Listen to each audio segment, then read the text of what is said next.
Bueno, nosotros, mi compañera Valerie, Sorina Camacho Valerie y yo, Miranda, vamos a presentar la práctica de efecto de los colorantes sobre el crecimiento de microorganismos.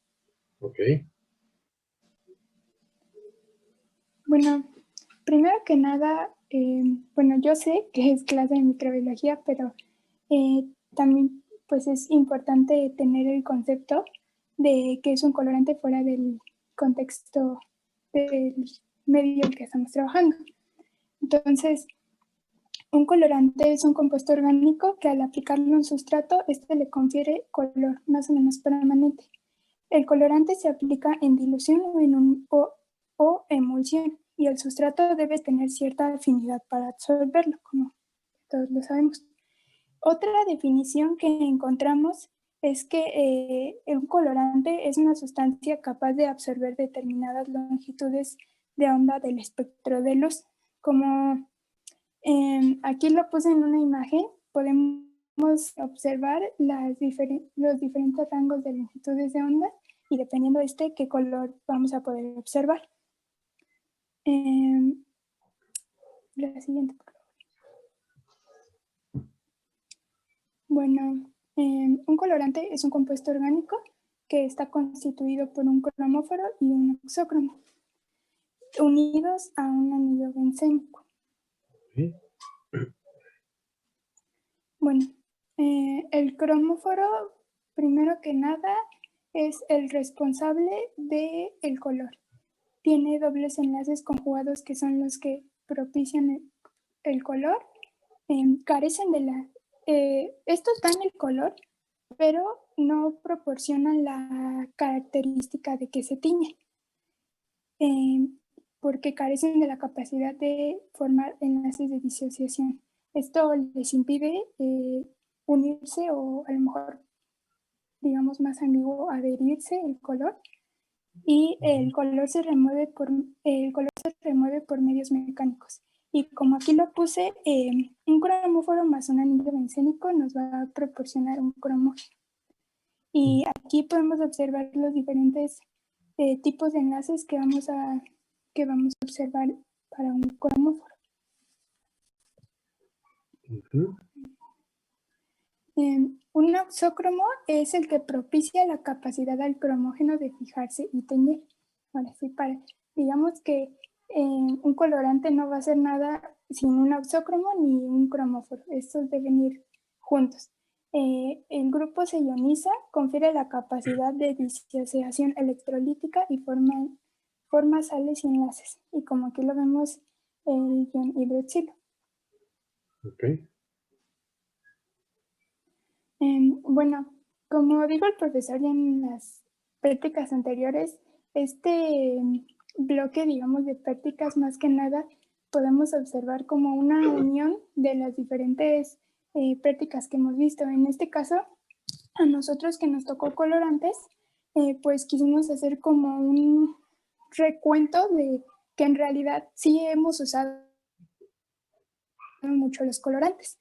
Entonces, por ejemplo, en tinciones, tinción simple, diferencial y selectiva, hemos usado diferentes colorantes. La safranina, el azul de metileno, en tinciones selectivas, por ejemplo, el verde de mariquita y pues muchas otras, ¿no? Como agente selectivo en medios de cultivo, como recientemente vimos en el medio MB, eosina y azul de metileno, que es un medio selectivo para observar, selectivo para inhibir a las gram positivas y ver a las gram negativas. Como indicador de pH, como el rojo de fenol o el rojo de metileno. Indicadores de oxidorreducción como el azul de metileno o la resazurina. Y en este caso, la parte que nosotros vamos a tomar o a dar va a ser la de agentes antimicrobianos. Y un ejemplo de ellos es el cristal violeta, aunque ahorita vamos a decir más.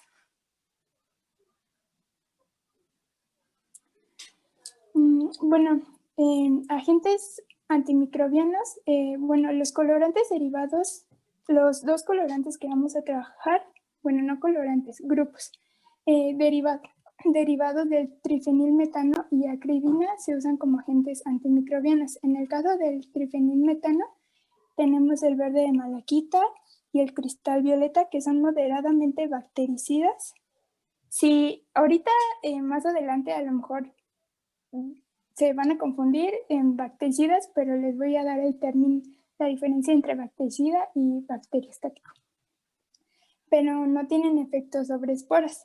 Y los derivados de acridina, como acriflavina, proflavina y naranja de acridina.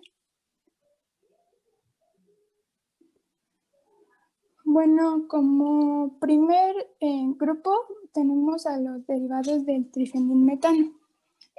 Estos son más los microorganismos que están en un medio de trifenilmetano, son más bien al revés, perdón. Los microorganismos gram positivos son más susceptibles a este tipo de colorantes y los gram negativos suelen ser más resistentes a esto debido a su membrana externa.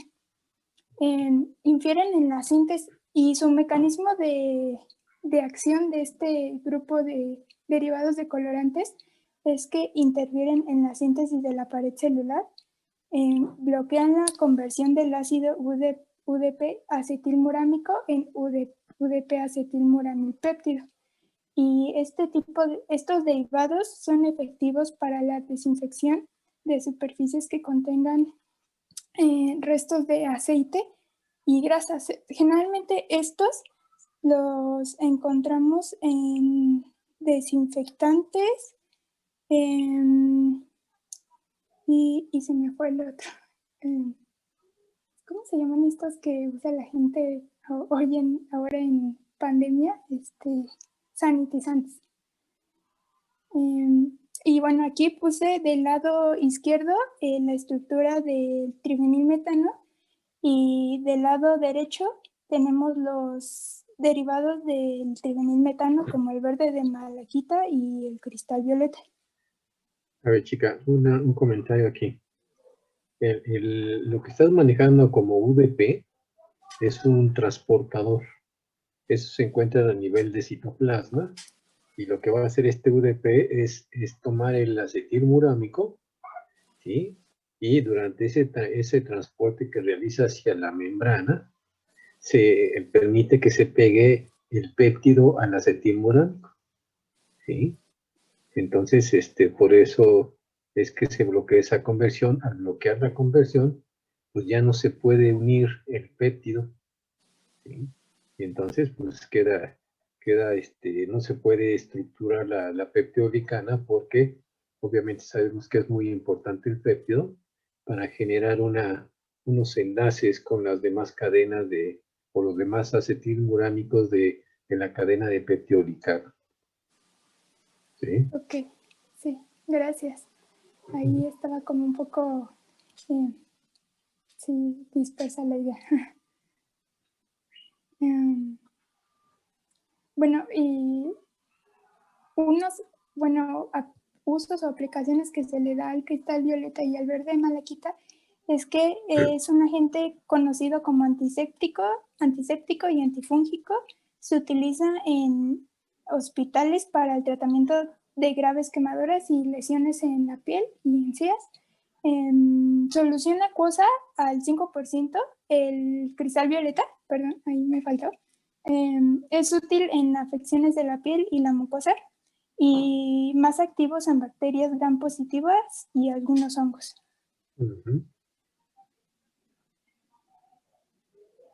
Y el otro grupo van a ser los derivados de la acridina. Estos, de igual forma que el trifenilmetano, tienen mayor efecto sobre los gram positivos y son inactivos contra Pseudomonas aeruginosa y Mycobacterium y las esporas bacterianas. Los colorantes, bueno, este tipo de colorantes interfieren en la síntesis de ácidos nucleicos y proteínas. Y bueno, voy a dar una explicación un poco extraña. La acribina se inserta entre dos bases sucesivas del ADN y se separa físicamente, lo que provoca errores en la duplicación del ADN. Esto es un poquito como resumido, pero en realidad lo que sucede con la acribina es que las moléculas que generalmente, las moléculas de la acribina que son planas se introducen entre los pares de las bases adyacentes y causan un rompimiento, no, sin causar un rompimiento en los puentes de hidrógeno. Lo que pasa es que el par de bases se reacomoda de manera vertical, como se ve en la imagen, para permitir la intersección entre la molécula. O sea, digamos que las moléculas se intercalan y la molécula del colorante, de manera que la estructura del ADN, el esqueleto de azúcar fosfato del ADN, se distorsiona, al igual que la estructura helicoidal regular. Esto ocasiona el cambio en la lectura del código genético, produciendo mutaciones. Sí, sí. Es como se inserta y produce como si hubiera una base ahí adicional. Entonces, el que puede insertar una base diferente, pues lo que está modificando es la secuencia de los codones. Y ya sabemos que un codón pues, se lee por un aminoácido.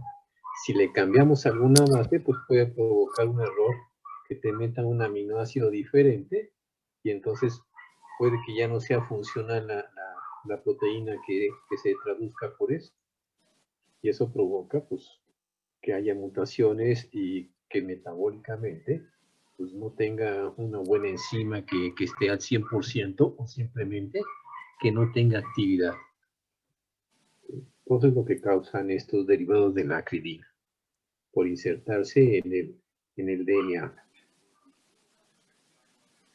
Ok, continuamos, chica. Ok, gracias. Y los derivados de la acribina que tenemos la proflavina, el naranja de acribina. Y bueno, aquí yo inicialmente había puesto o pensado que el azul de metileno y la safranina pertenecían a la acribina, porque pues si observamos, pues sí se parece mucho su estructura a la de la acribina. Pero bueno, ayer nos comentó el profesor que no pertenecen a este grupo y que inclusive son tóxicos y cancerígenos. Pero quedó ahí como inerte. Bueno, no supimos, o yo no supe encontrar por qué bueno, yo supongo que son cancerígenos por lo mismo de este error del código genético, pero no sé si sea lo correcto. Sí, pues es la causa de mutaciones y obviamente una mutación pues puede tener diferentes efectos. Uno de los efectos es que si está en una célula, pues provoque cambios en el DNA y obviamente esos cambios, muchos de ellos pueden llegar a ser letales, ¿no? Pueden ser, como dices, cancerígenos. ¿Por qué? Porque van a inhibir el control del crecimiento microbiano o el crecimiento de la célula. ¿Sí? Que eso es algo que nosotros como eucariotas somos más sensibles. Todavía las bacterias no tanto, pero las células eucariotas sí. Por eso se ha determinado como agentes cancerígenos, porque se pueden insertar entre las bases de nuestro cromosoma y obviamente causar esos cambios. ¿Vale? Ok.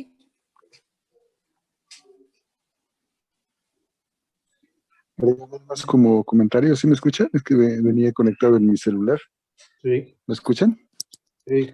Ok, sí, le comentaba yo a las chicas que en la práctica no usamos colorantes derivados de la acridina precisamente por su toxicidad y tradicionalmente ha ocurrido esa confusión cuando hablamos de safranina, que ciertamente, como ya lo presentaron, parece o tiene una estructura muy similar a los derivados de acridina. Sin embargo, estrictamente no pertenecen a los derivados de acridina, no usaríamos derivados de acridina en el laboratorio. Tienen por ahí unas ciertas modificaciones que los clasifican en un grupo diferente, que igual trataba yo de localizar bibliográficamente, pero no tengo todavía el dato. Pero ahorita lo importante es ser muy claros en que estos colorantes no son derivados de la acridina.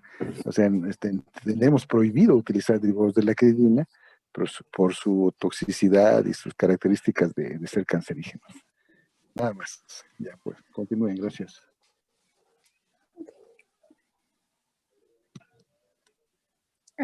Bueno, y aquí puse el azul de metileno usado para tinciones y como indicador y como antiséptico y cicatrizante, y por ahí me encontré pues una imagen de una solución antiséptica al 2% de azul de metileno.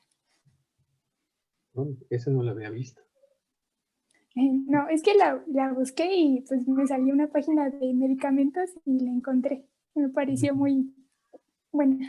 Es que además, como es un colorante, pues no sé si te tiñe algo ahí en la boca o la zona. Sí, yo también tenía la duda. Inclusive, bueno, yo encontré o leí que usaban, bueno, había tipos de colorantes que se usaban en la industria de la dermatología, pero no supe encontrar muy bien y también me pareció muy extraño porque realmente no me imagino en dónde se puede usar un colorante en la dermatología. No, lo que pasa es que el más utilizado es el cristal o el violeta de genciana, que es muy parecido al cristal violeta, es casi lo mismo, ¿no? Y ese sí se utiliza. Sí. Hace mucho tiempo se utilizaba mucho más, antes de que se pusiera en mayor uso los antibióticos. Porque antes el violeta de genciana se ponía, por ejemplo, si había algunos detalles de que causaban comezón, algunos granitos que te salían en la piel, pues te ponían violeta de genciana y se secaban, ¿sí? Te bajaban ese problema de comezón porque ese era producido por algunos virus y algunas bacterias, ¿sí? Entonces, si hay un uso, pues eso vas a encontrar más como cristal violeta o violeta de genciana, pero azul de metileno no, yo no recuerdo haber visto ese tipo de aplicaciones. Ok, continuamos. Y bueno, como les comenté en el principio, dos definiciones que van a ser muy importantes para el análisis de resultados va a ser lo que es bactericida y bacteriostático. Bactericida quiere decir que va a provocar la muerte de las bacterias de manera irreversible.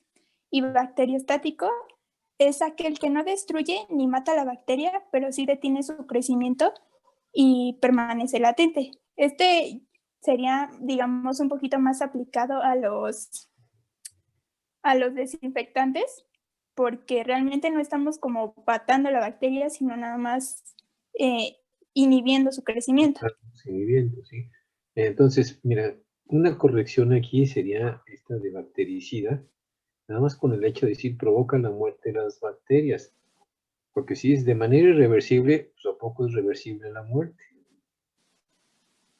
Sí. O sea, como que sale sobrando esa parte de manera irreversible. La muerte es la muerte y ya se murió. Y no puedes decir que pueda ser reversible o irreversible, ¿no? Entonces, nada más con que Sí. provoca la muerte de las bacterias es suficiente. Sí.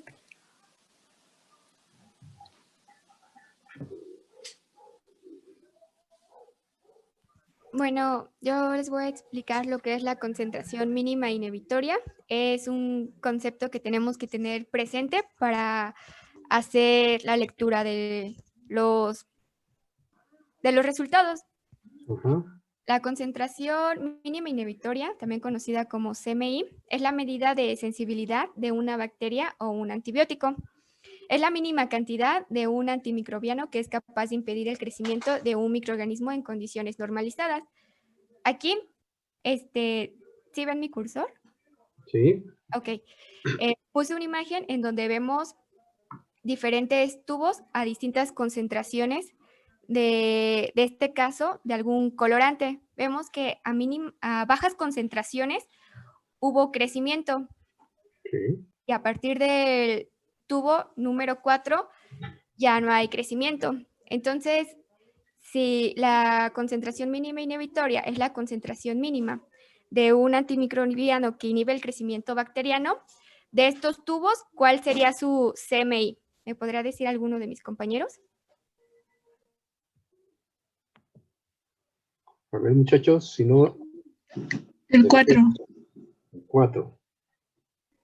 Sí, pero ¿por qué? Porque ya a 2 pues ya crece y dice que es la mínima a la que ya no crece, por así decirlo, ¿no? Sí, está bien. Pues lo que pasa es que falta ponerle crecimiento a las placas, ¿no? Porque la de abajo sí, sí se les ve el crecimiento, pero las de arriba no. Eso habría que haberlo mencionado, ¿no? Imagínense que hay un crecimiento hasta ahí, pues obviamente estamos viendo. Si nada más vemos los tubos, pues puedo decir que los que cambiaron de color ahí, de color medio grisáceo, son los que tienen crecimiento, ¿no? Ya los que tienen color amarillo, pues son tubos que ya no tienen crecimiento. Se vería nada más lo que es el medio de cultivo. ¿Ok? Sí. ¿Qué más, chicas?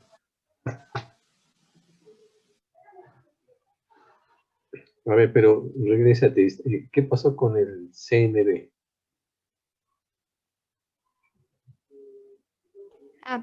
El CMB es cuando vamos a utilizar, ¿sí me escuchas? Sí.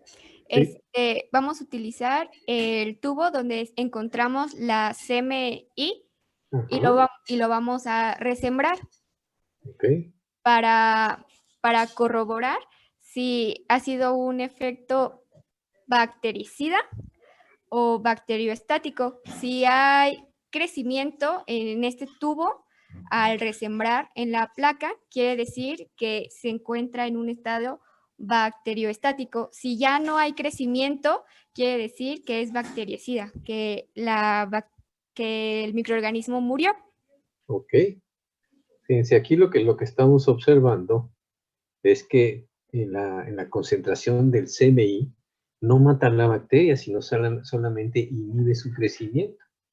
Si nosotros de ahí tomamos una muestra del tubo que dice 4 y lo resembramos, pues va a crecer porque nada más fue un efecto de inhibición, un efecto bacteriostático. Y después, pues vemos en la parte de abajo, vemos que la concentración que realmente mata a la bacteria, que sería la CMB, la concentración mínima bactericida, nos quiere decir que necesita una mayor concentración para que ese colorante tenga un efecto microbicida o bactericida. ¿Vale? Ahora, hay ocasiones en que el colorante, la CMI del colorante, sale igualito que esa misma concentración puede ser la CMB. ¿Sí? Y hay otros colorantes que sucede lo que estamos observando aquí. ¿Sí? Entonces, hay un colorante que me dice la CMI es igual a la CMB. Eso quiere decir que en la concentración de CMI mató también al microorganismo y por eso se convirtió en la concentración mínima bactericida. ¿Sale? ¿Sí quedó claro esta parte? Muchachos. Sí. Ok, continuamos. Nada más una observación para que evitar confusiones más adelante en el desarrollo de la práctica. Aquí hacer la resiembra no es muy práctico hacerlo en medios sólidos. Es más práctico hacerlo en medios líquidos, que es como está diseñada la práctica. Entonces, más adelante, lo que van a ver, el grupo lo que va a ver es que esa resiembra se hace en un caldo, ¿sí? En un caldo y no en una placa con medio de cultivo. Pero bueno, igualmente sería válido, ¿no? Pero es más práctico hacerlo en caldo que en un medio sólido. Listo, gracias.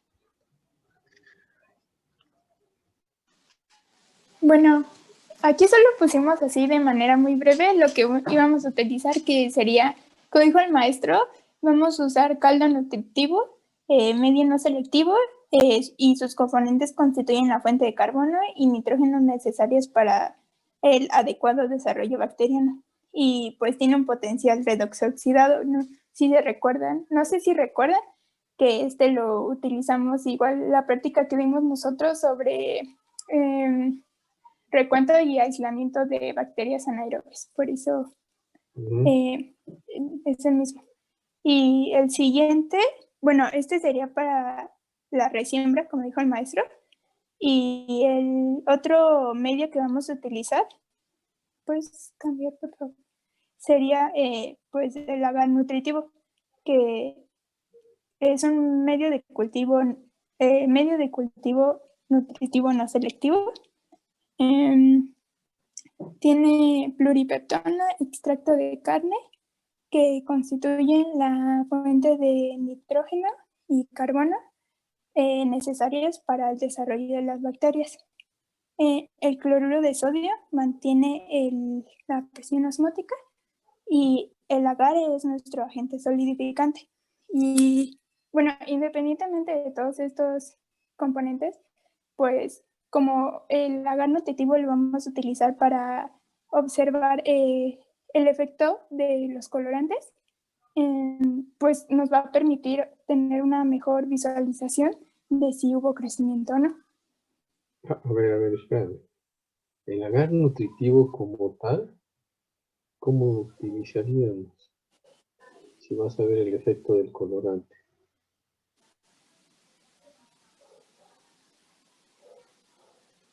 O sea, ¿cómo es que no entendí la pregunta? O sea, la primera parte es que tú vas a hacer unas diluciones de un colorante en caldo. Ahí va bien, ¿no? Y obviamente, pues también vemos si crece o no crece el microorganismo dependiendo de la concentración. Y para ver si por ahí podemos obtener la concentración mínima bactericida, pues resiembras esa concentración de CMI a los caldos para ver si fue un efecto bactericida o bacteriostático, si podemos encontrar la CMB. Ese es el primer experimento. Segundo experimento, hasta donde yo recuerdo, es pura usar placas con diferentes concentraciones de un colorante, pero la placa de agar nutritivo, ¿para qué nos va a servir en este caso?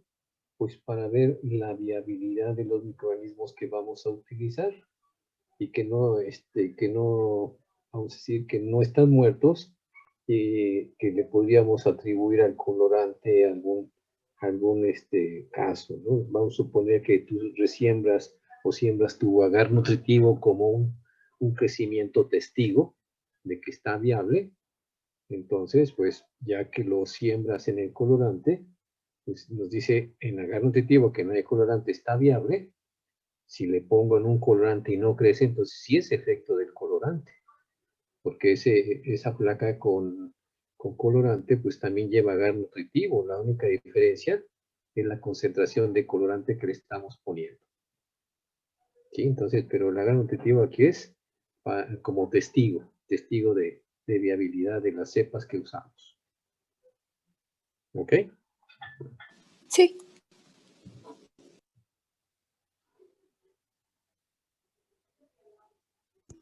Bueno, el material que vamos a utilizar son cajas Petri con agar nutritivo, cristal violeta, a diluciones de 1 a 10.000, que equivale a 1 microgramo por mililitro,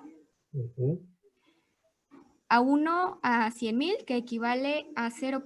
microgramos por mililitro, 1 a 1.000.000, que equivale a 0.01 microgramos por mililitro. Vamos a ocupar cajas Petri con agar nutritivo y safranina a estas diluciones. Cajas Petri con agar nutritivo, solución de azul de metileno al 2% en agua, solución de cristal violeta al 2% en agua, verde de malaquita al 2%, Y solución,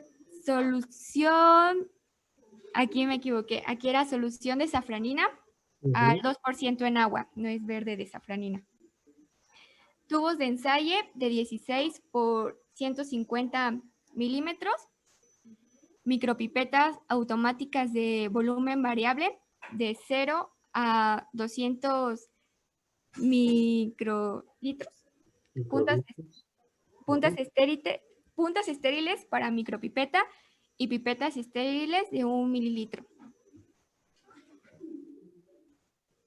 Las cepas que vamos a utilizar van a ser 4, que es Escherichia coli, es un gran negativo, aerobio facultativo y no esporula. Klebsiella pneumoniae, neumone, sí. Es una gran negativa, aerobio facultativo y no esporula.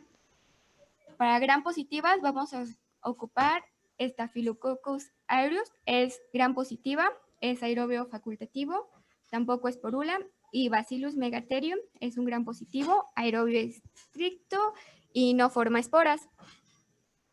El objetivo de la práctica es realizar 2 técnicas que permiten observar el efecto de colorantes sobre la viabilidad de los microorganismos. Para la primera experiencia tenemos el efecto de los colorantes en tubo. Vamos a utilizar 2 cepas, que es Escherichia coli, Staphylococcus aureus. Vamos a colocar en una gradilla una serie de 11 tubos. El tubo número 11 va a ser nuestro testigo. Vamos a agregar 4.5 mililitros de caldo nutritivo. Vamos a hacer diluciones decimales hasta 10 a la menos 10 a partir del colorante a estudiar, que van a ser estos de aquí: azul de metileno, cristal violeta, verde de malaquita y safranina, también al 2% en agua. Los vamos a inocular los tubos con 10 microlitros con una azada del microorganismo de prueba, que serían Escherichia coli y Staphylococcus aureus. Vamos a incubar a 37 grados por 24 horas. Vamos a observar el crecimiento, vamos a observar la inhibición del crecimiento en cada tubo y después vamos a resembrar una azada del último tubo de la dilución más alta para observar la inhibición del crecimiento en el caldo nutritivo. A ver, espérame. Dice resembrar una azada del último tubo de la dilución más alta. ¿Por qué?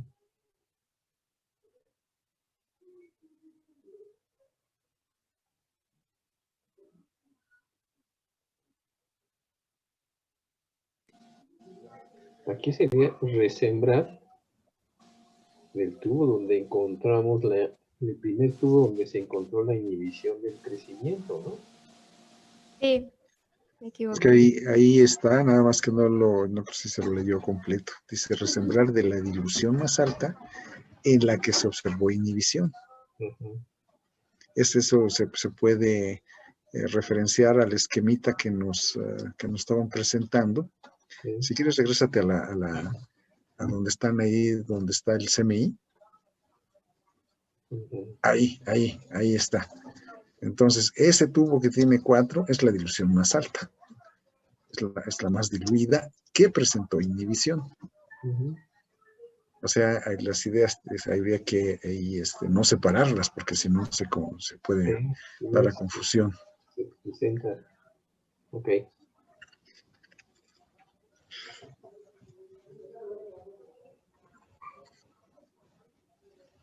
Bueno, aquí tenemos algunas imágenes de los resultados que hubiéramos obtenido en el laboratorio. La primera imagen, donde está el cursor, es cristal violeta y nuestro tubo testigo lo tenemos en la parte final, que es el tubo número 11. En estos tubos que estoy señalando se puede ver que hubo crecimiento. Y a partir de este tubo que se ve más oscuro, es donde encontraríamos nuestro CMI. La mínima cantidad. Nada más que habría que explicar por qué ahí está el CMI.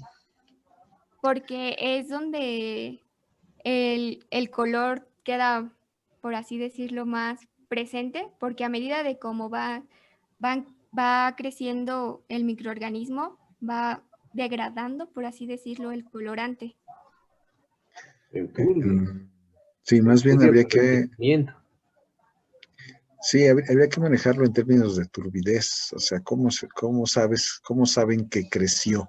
Pues porque se ve turbio. Si lo comparan con el testigo, que es el 11, ahí se ve turbio. Y esa turbidez se mantiene en todos los tubos, hasta el tubo número, es que aquí cuál sería 1, 2, 3, hasta el 4, se sigue viendo turbio. Y el 3 ya no se ve turbio, se ve clarito, ¿sí? Aunque se ve más azul. ¿Por qué? Porque pues ahí el colorante está más concentrado comparado con el que le sigue. Pero aunque está más concentrado el colorante y el color se ve más intenso, ya no hay turbidez. Eso créanme que igual, así para que todo el tubo, todo el equipo, todo el grupo lo sepa, cuando leemos en el laboratorio, luego tienen esas confusiones porque la turbidez va siendo, que se puede observar del tubo número 10, 9, 8, 7, va siendo más difícil de percibir conforme aumenta la intensidad del color. Pero en el laboratorio, pues lo levantamos el tubito, lo vemos a través de la luz y decimos, sí, se ve de color muy más intenso, Claro, pero transparente. sí, transparente, pero ya no hay turbidez.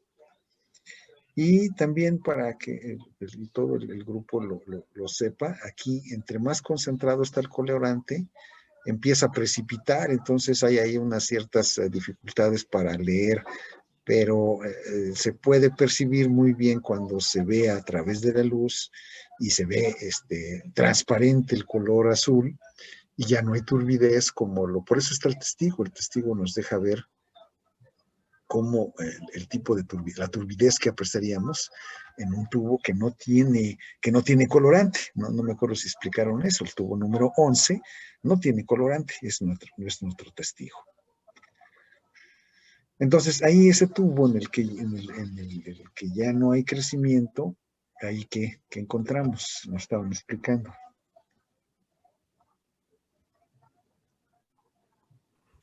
Encontramos nuestra CMI, que sería, en el Ahí caso es, de cristal violeta, sería a partir de este tubo. Para verde de malaquita, podemos ver que sería a partir de el tubo 2. No, del tubo 1, porque aquí todavía se ve Turbio. se ve turbio. turbio, sí, se ve turbio. Incluso el 1, tal vez yo lo seguiría viendo turbio. El 1 que está el colorante más intenso, yo lo sigo viendo turbio, pero así obviamente es difícil apreciarlo observando una foto en donde no existe la posibilidad de levantar el tubo y verlo a través de la luz, ¿no? Pero bueno, sí, la idea es que se entienda cómo se lee la diferencia entre lo que es el crecimiento que se manifiesta por la turbidez y cuando ya no hay crecimiento porque el tubo se ve transparente, ¿sí? Aunque la intensidad del color es mayor, lo cual es lógico, ¿no? Es importante que aquí, si hay alguna duda en el grupo, pues la comenten, ¿no? Si las compañeras nos están explicando, si se está entendiendo lo que las compañeras nos están explicando. ¿No hay preguntas del grupo? Ustedes pregunten, chicas, al grupo. ¿No hay dudas hasta ahora de cómo se lee? No, creo que no. Ok. Entonces continúen, por favor.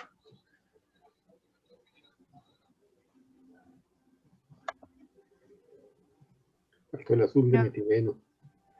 Sí, para Aquí en las imágenes del lado derecho vamos a tener nuestro tubo testigo en la primera parte de la gradilla de aquí.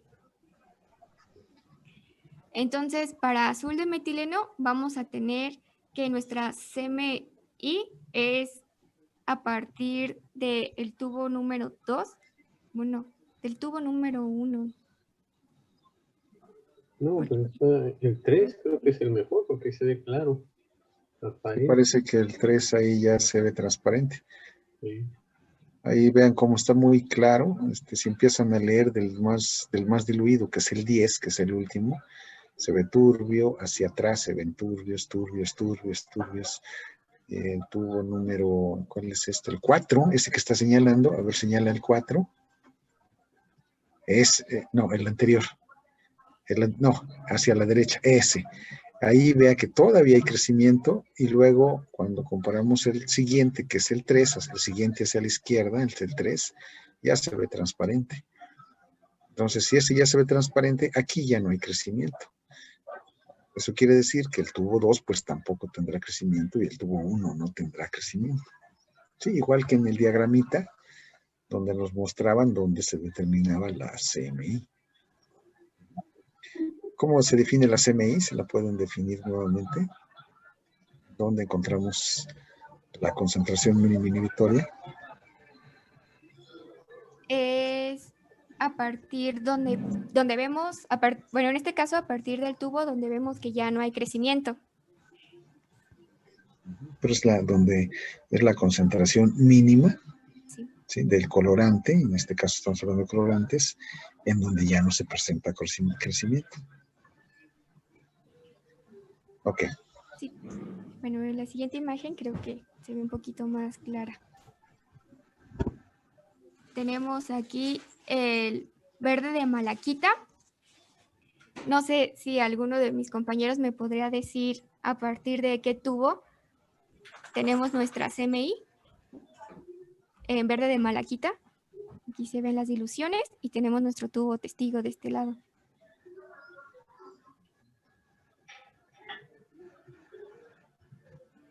El del tubo número 4. 4. 1, 2, 3. Sí, es nuestro tubo número 4. Y para azul de metileno, ¿en dónde ven ustedes que sería nuestro CMI? En el de 10 a la 3, ¿no? Sí, a partir de la dilución de 10 a la 3. Sí, vean que sí, ya una vez que entendemos de qué se trata, ya podemos ver la diferencia. 10 a la 3, si vemos el siguiente tubo, ya se ve turbio. Sí, ya se ve turbio. Igual que todos los que le siguen. Ok, sí, muy bien. Gracias. Bueno, para calcular nuestra CMI, vamos a tener el porcentaje de nuestro colorante, que va a ser igual a... va a ser equivalente a 2 gramos en 100 mililitros. Luego vamos a hacer una regla de 3, que es igual que 1 gramo equivale a 1 por 10 a la menos 6 microgramos. Entonces vamos a convertir nuestros 2 gramos a microgramos. Una vez teniendo nuestra conversión, vamos a dividir esto entre 100 mililitros, lo que nos dará 20,000 microgramos por litro. Y este resultado lo vamos a dividir entre 10 por cada dilución que vamos a tener. En este caso, hasta 10 a la menos 10. Sí, nada más habría que explicar. Esto es muy importante que todo el grupo lo vaya entendiendo, porque les comentaba yo a las chicas que problemas de este tipo los van a ver en el tercer parcial de laboratorio y en el tercer parcial de teoría. Resolver problemas que incluyen cálculo de CMI. Entonces, aquí la concentración, como lo vieron al principio de la práctica, se da en la práctica, está expresada como %. Y el CMI se expresa usualmente en microgramos por mililitro. Entonces, dependientemente de la concentración, de la forma en la que se expresa la concentración del colorante, ustedes tendrán que transformarlo a microgramos por mililitro para que cuando calculen su CMI, esta esté expresada en microgramos por mililitro. De ahí la necesidad de hacer la conversión y de ahí de la necesidad de saber cómo una concentración porcentual, que es aquí el 2%, cómo se transforma a una concentración expresada en microgramos por mililitro. Entonces, aquí las chicas ya nos explicaron cómo lo hicieron. Solo una cosa, es que ahí se nos fue ahí donde dice 20 por 10 a la menos 6, para que no se confundan, ahí se nos fue un 0, sí, sería 2 por 10 a la menos 6 como está acá. Nada más para... Ya. Ok. Bueno. Entonces, todos tienen que saber cómo hacer conversiones de concentraciones. Para el propósito de CMI, saber cómo expresar esas concentraciones en microgramos por mililitro. Ya, gracias. Chicas, otra corrección. A ver, regrésate a la forma. Fíjate, estamos diciendo que 1 gramo es igual a 1 por 10 a la menos 6 microgramos. Ah, sí, ya. Ahí está, hay un error. Entonces, el menos 6 pues, nos está diciendo que es una cantidad muy pequeña. Que al contrario, si es 1 gramo, pues obviamente tendría que tener 1 por 10 a la 6 microgramos, no a la menos 6. ¿Ok? Ay, sí, perdón. Sí, eso es cierto. Es 1 por 10 a la 6 microgramos. 1 gramo, todos deben de saber esto, 1 gramo tiene 1000 miligramos y 1 miligramo tiene 1000 microgramos. Entonces 1 gramo se expresaría como 1.000.000, ahí como está, o 10 a la 6 microgramos, pero 10 a la 6 positivo. Sí.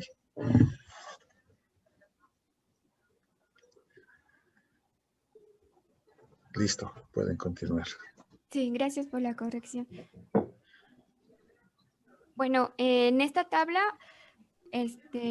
tenemos las diluciones que se utilizaron en cada tubo, los colorantes y la cepa. Pusimos las cruces, eso es en el tubo donde se vio crecimiento, y por esta línea es donde no observamos crecimiento. Ya con lo explicado anteriormente, me podrían decir para Escherichia coli, en cristal violeta, ¿cuál es su CMI?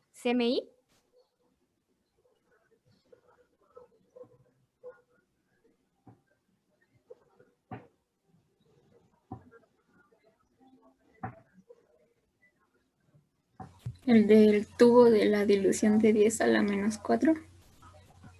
Sí, ese es su CMI. Y para safranina... Nada más, pero, perdón, pero entonces la tienes mal en la tabla, fíjate. ¿Cuál es la concentración de 10 a la menos 4? 2. 2, ¿no? Sí, Y ahí tú tienes .2. Sí, entonces eso pues no hay que dejarlo así porque si no vamos a crear confusiones. Pero vayan anotando las correcciones. Sí. Si pueden editar, pues de una vez corríjanle ahí. Pero ok, termina el ejercicio, está bien. Ah, bueno, ya, lo hacen muy rápido ustedes. Ahí está. Bueno, y para safranina al 2%, ¿cuál sería su CMI?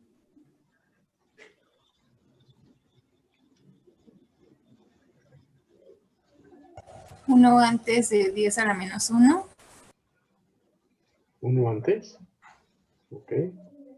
¿Y cómo lo expresarías en concentración?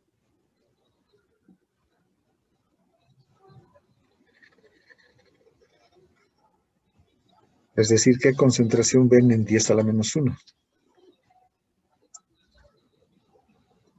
¿Uno? Participen. No, concentración del colorante. Ahí se lo está señalando su compañera. 2000. 2000 microgramos por mililitro. Entonces, ahora pudieran responder la pregunta. ¿Cuál es la pregunta? ¿Pueden repetir la pregunta? ¿Cómo expresaríamos la concentración para Escherichia coli en safranina? El CMI. Mínima inhibitoria. ¿Mayor a 2000? Sí. ¿Cómo? Casi no sé yo. Sí, mayor a 2000. Mayor a 2000. Mayor a 2000, es ¿Cuántos correcto. no sabemos? Necesitaríamos hacer otro experimento, pero al menos es mayor a 2000.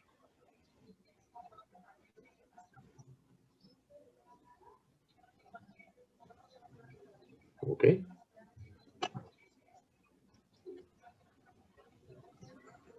Ok.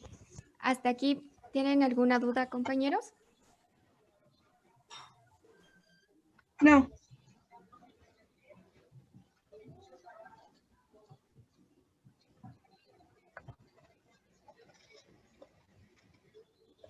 Luego tenemos la tabla de resultados de Staphylococcus aureus. Igual, de la misma manera, pusimos en cruces en las diluciones donde se observó crecimiento y una rayita en donde no observamos crecimiento. ¿Alguien me podrá decir cuál es el crecimiento para Staphylococcus aureus en el verde de malaquita?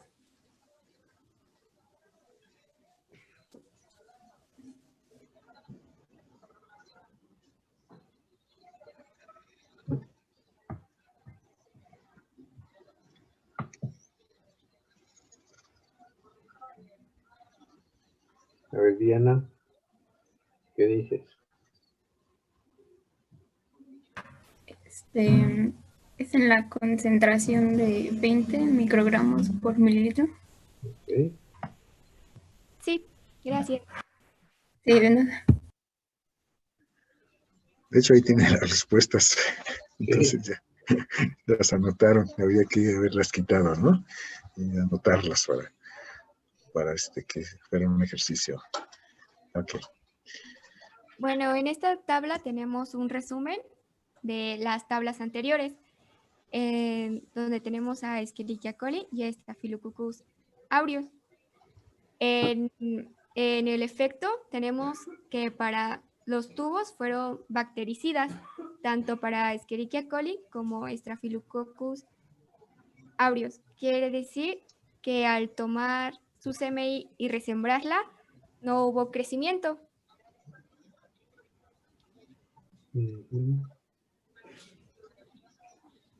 Bueno, para nuestra experiencia número 2, que es efecto de los colorantes en placa, vamos a utilizar nuestras 4 cepas. Vamos a marcar en una placa de gelosa simple la gelosa safranila y las 3 de gelosa de cristal violeta. Vamos a sembrar en una azada por estría abierta cada cepa. Vamos a incubar por 37 grados por 24 horas y vamos a observar el crecimiento. Y aquí les presentamos los resultados. Para safranina vamos a tener nuestras diferentes diluciones, nuestra CMI y nuestras 4 cepas. En la dilución de 1 a 1 millón, vemos que para Escherichia coli hubo crecimiento. Aquí lo podemos ver. Luego, para la dilución de 1 a 10,000, todavía se observa el crecimiento. Y para la dilución de 1 a 10,000, todavía presenta crecimiento, como se puede ver aquí. Entonces, ¿me podrían decir cuál es el CMI para Escherichia coli?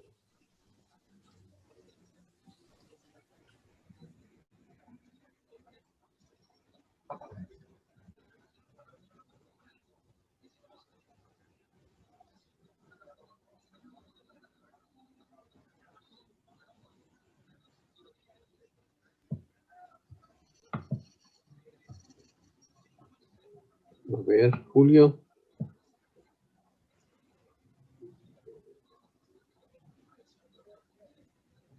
Pues es el que está ahí, ¿no? Bueno, no sé. Según yo. Pues ya está ahí el resultado, ¿no? Sí, es ese. Pues sí. ¿Cuál es el que está ahí? Pues ahí dice menor a 1. No, dice mayor. Mayor. Bueno, es que depende de cómo lo veas. Si lo señalas del lado izquierdo. No. No es cierto, sí. Me equivoqué. Pero bueno, ¿no? Sí. Sí, bueno, es que ahí está la... Ustedes anotaron el resultado, habría que, comentaba yo, que lo dejaran ahí vacío para que los compañeros pudieran hacer el ejercicio y nos sirviera les sirviera de refuerzo a todos, ¿no?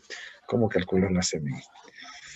Entonces ahí tienen la concentración de cada placa y ya les explicaron cómo se lee la prueba, cómo se anotan los resultados, en qué diluciones crece, en qué diluciones no crece, y en base a eso se establece el valor de la CMI. Ok. Una pregunta para todo el grupo. ¿Qué error o errores encontramos en esta tabla?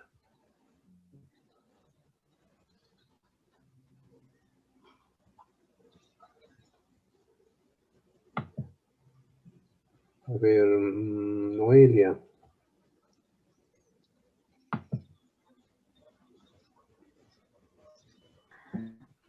¿No sería la concentración que, bueno, no sé, está confuso, ¿no? Que arriba dice, bueno, hay una columna que dice concentración de microgramos sobre mililitro y abajo está otra donde dice CMI igual microgramos sobre mililitro. Bueno, lo que están detectando yo, así lo traduzco, que la concentración que tienes ahí es la concentración de la placa. La concentración de colorante en la placa. ¿Sí? Pero no te está indicando que sea la CMI. La columna que está del lado derecho, ¿no? Noelia. Sí. ¿Es así, Sí. chicas? Esa es mi interpretación, ¿está bien? Sí. Ok, bueno, pero ese no es el error que estaba yo preguntando. No, nada más para mayor aclaración, en la columna de la derecha está la concentración del colorante en cada placa. Y en base a los resultados de en dónde crece, se determina el CMI, que está en la parte de abajo, ¿no? En la fila de abajo. Sí, sí. Y sí, ahí hay unos errores muy evidentes. Ahí iba a decir en dónde no se encuentran. A ver. Ya vi el error. Sí, pero ya, vamos a preguntar a los demás. A ver, Miranda, ¿qué errores vemos ahí en esa tabla?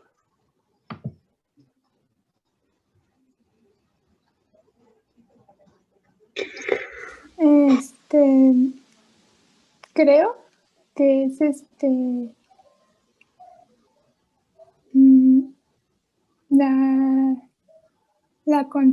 la concentración. No. Ese bien, hasta duelen los ojos de ver. Saltan así como que están brincando. ¿Nombres? ¿Eh? ¿Los nombres de las cepas? ¿Qué tienen los nombres? Que la especie esté escrita con mayúscula. La especie está en la primera letra con mayúscula. ¿Cómo debe ser? Con minúscula. Con minúscula. Con minúscula, ¿sí? Ojo, siempre tenemos que estar checando pues muchos detallitos que luego se nos van. ¿Sí? Entonces hay que tener cuidado en eso. Continúa. Sí. Creo que nada más sí es importante que ya estamos terminando el segundo bloque. Y yo creo que aquí en este grupo comentaba que es muy importante que cuando terminen este curso, entre otras cosas que aprendieron, no se les escape escribir correctamente el nombre de los microorganismos y pronunciarlos correctamente. O sea, el criterio mínimo es al menos son 8 los que siempre manejamos en este curso, pues esos 8 que lo sepan escribir, que lo sepan pronunciar, ¿no? Y cuando vayan a otro curso más adelante, digan correctamente Klebsiella pneumoniae, Staphylococcus aureus, Escherichia coli, ¿sí? Y que ya no les pase lo que es normal en un principio, ¿no? Que empiezan, normal es que primero les falla al escribirlos y luego al pronunciarlo, ¿no? Pasa mucho con Klebsiella pneumoniae, dicen, ¿no? Neumonía, es lógico al inicio, pero ya al final del curso yo creo que esperamos que esto no pase. Bueno, yo nada más quiero insistir mucho en que el grupo, espero que haya entendido los cálculos, que las chicas los explicaron. Insisto porque, créanme, va a venir un problema de cálculo de la CMI. Entonces hay que calcular, hay que recordar sus diluciones, hay que saber cómo transformar concentraciones, hay que interpretar resultados, porque este tipo de resultados son los que ustedes verán en un problema y entonces tendrán que interpretar en dónde está la CMI y en base a eso hacer sus cálculos. Ya, bueno, nada más, gracias. Bueno, tenemos las aplicaciones. Los derivados de la acridina se utilizan para tratamientos de quemadura, también uso oftalmológico, antisépticos, uso histológico y tratamiento contra parásitos protozo en agua dulce. Yo quiero preguntarte, ¿en dónde encontraste estas aplicaciones de la acridina? Estamos diciendo que es cancerígeno. Por esa razón, o sea, si es cancerígeno, imagínate si pones unas gotas en el ojo o para tratar quemaduras o antiséptico. Por eso pregunto de dónde obtuvieron esta información, ¿no? Es muy claro, y eso siempre se deja sin lugar a dudas en la práctica, que estos derivados de acridina son tóxicos, y no solamente tóxicos, son cancerígenos. Entonces sí me llama la atención esos usos, ¿no? Habría que revisar de dónde los tomaron y si la fuente es confiable, ¿no? Sí, bueno. Ok. Y ya por último, tenemos las conclusiones. Tenemos que la determinación del CMI nos ayuda a saber el comportamiento de distintos microorganismos a distintas concentraciones, en este caso los colorantes. La ventaja del método en tubo es que nos permite la resiembra para ver el efecto bactericida. Una ventaja para el método en placa es que nos permite observar las 4 cepas a la vez. Una desventaja del método en tubo es que es más tardado. Y otra desventaja para el método en placa es que se corre el riesgo de que los microorganismos se contaminen. Bueno, que nuestros microorganismos se contaminen. La muestra, me equivoqué, perdón. La última, yo creo que es igual, ¿no? El riesgo de que se contaminen es igual tanto en placa, tanto en placa como en tubo, ¿no? Si no lo hacen de manera correcta, pues el mismo riesgo corren de que se contaminen uno como en otro. O sea, sería lo mismo para los dos métodos, ¿no? Y donde dice ventaja, me permite observar 4 cepas a la vez, pues el número no tiene que ser 4, ¿no? En realidad la ventaja es que el método de diluciones seriadas en placa te permite ver resultados o probar más de un solo microorganismo. ¿Cuántos? Pues los que quepan en la placa, ¿no? Pueden ser 2, pueden ser 3. Hemos llegado a sembrar hasta 6 microorganismos en una placa. Obviamente, en cuanto aumentas el número, pues el riesgo de que se traslape el crecimiento de uno con otro, pues aumenta, ¿no? Entonces, no es que sean 4 nada más, es lo que quiero expresar. La manera de expresarlo de forma correcta es que permite determinar la CMI para más de una cepa al mismo tiempo, ¿no? Como lo vieron en el desarrollo de la práctica. Creo que falta una conclusión importante. ¿Qué puede decir en cuanto a las cepas y la concentración de los colorantes?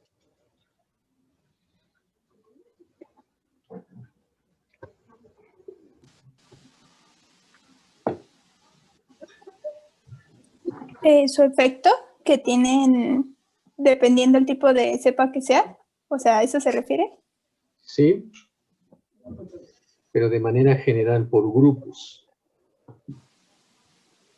O sea, aquí utilizamos 2 microorganismos de cada grupo, ¿sí?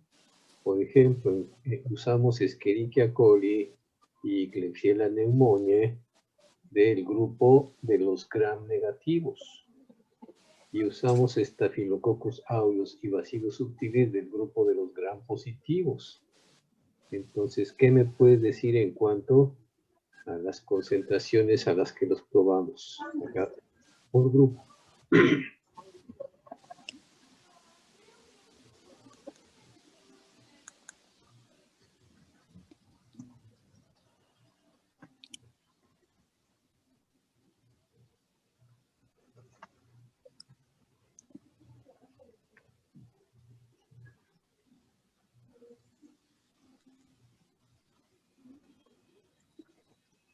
Pues que, por ejemplo, bueno, o sea, digamos en placa, que es un poquito más pequeño y representativo, el Escherichia coli y Klebsiella pneumoniae. No sé si le puedes poner en donde teníamos la tablita.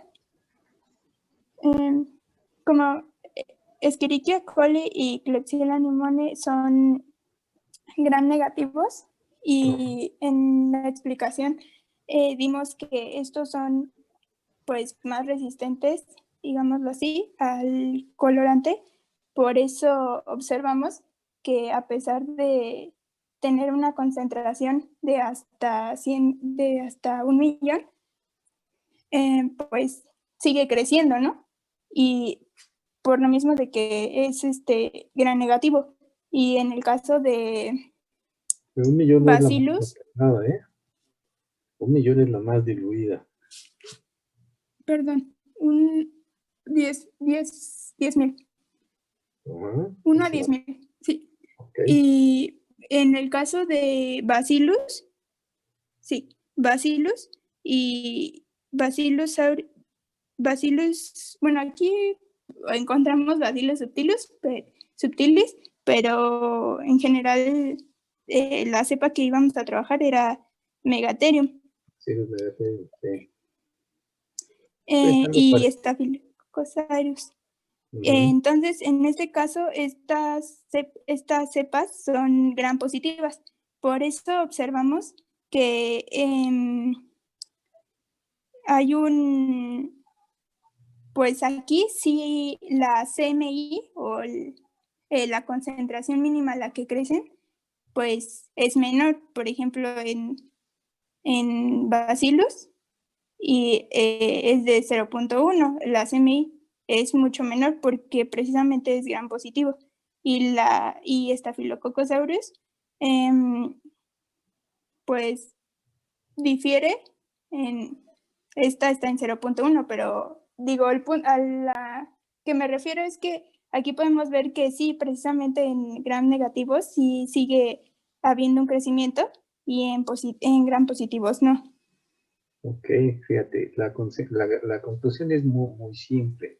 Nada menos con estos valores que estamos observando en la tabla, podemos decir que los microorganismos gram positivos son más sensibles a las concentraciones de los colorantes probados. ¿Sí? Nada más. Y aquí agregamos que esto nos confirma lo que ustedes dijeron en la introducción. En la introducción mencionaron que los gram positivos son más sensibles, ¿no? Sí. Entonces, eso es parte de las conclusiones que tenemos. Al menos los grupos microbianos gram positivos y gram negativos que probamos, los gram positivos son más sensibles que los gram negativos. Y la última pregunta sería, ¿por qué?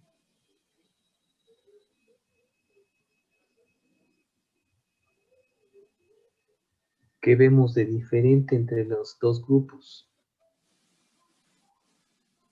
Que también lo mencionaron en la introducción. Y de ahí se saca otra conclusión.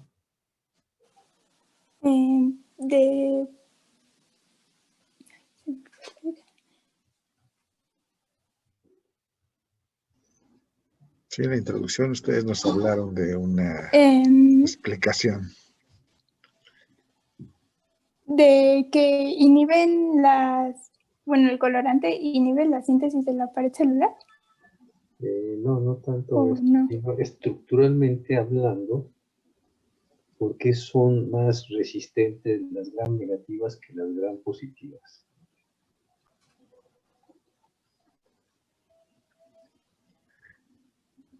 Lo ¿No se acuerdan? ¿Cuál es la diferencia entre un gram positivo y un gram negativo?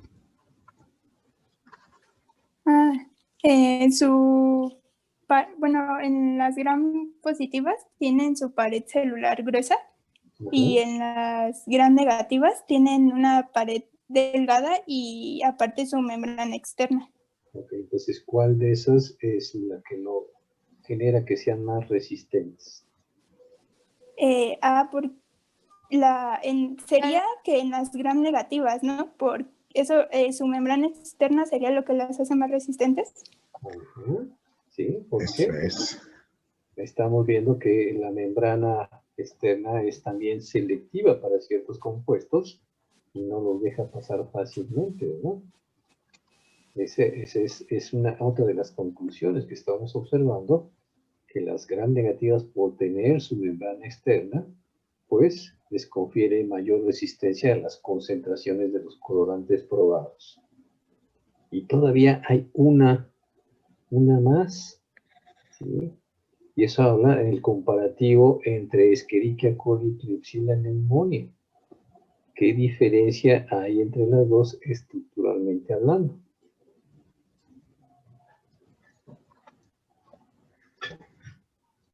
Digo, aquí no se ve claro los resultados, pero hay resultados que nos mencionan por qué sí. ¿Qué hay de diferencia entre Escherichia coli y Klebsiella? Las dos son gram negativas.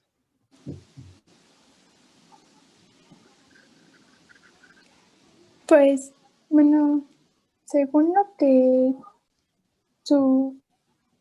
sería su forma. Que el Escherichia coli es anaerobio facultativo y También Klebsiella anaerobio.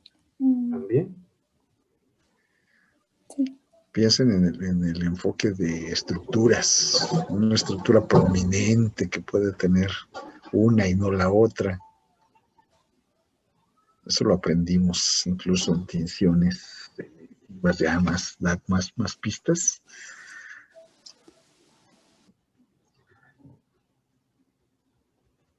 ¿Para qué tinción selectiva usaron Klebsiella pneumoniae?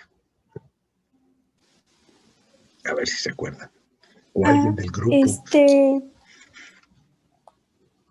Creo que fue en... Se les olvidó. No, selectiva. Es que... ¿Para cápsula? Para cápsula, claro. Sí.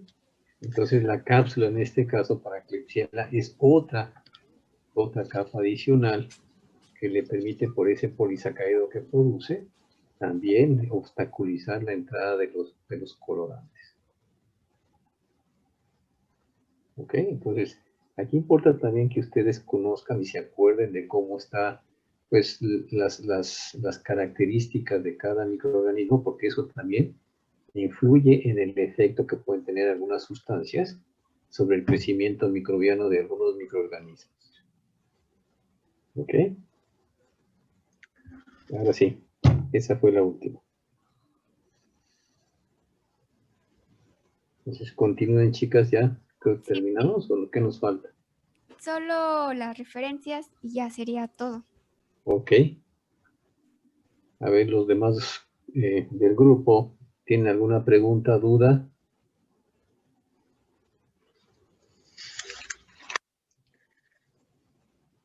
¿No? Ok, entonces, chicas, nada más por favor, hagan las correcciones que vimos o que les mencionamos para que nos envíen ya la presentación corregida. ¿Ok? Sí. Pues, muchas gracias y terminamos por hoy el seminario.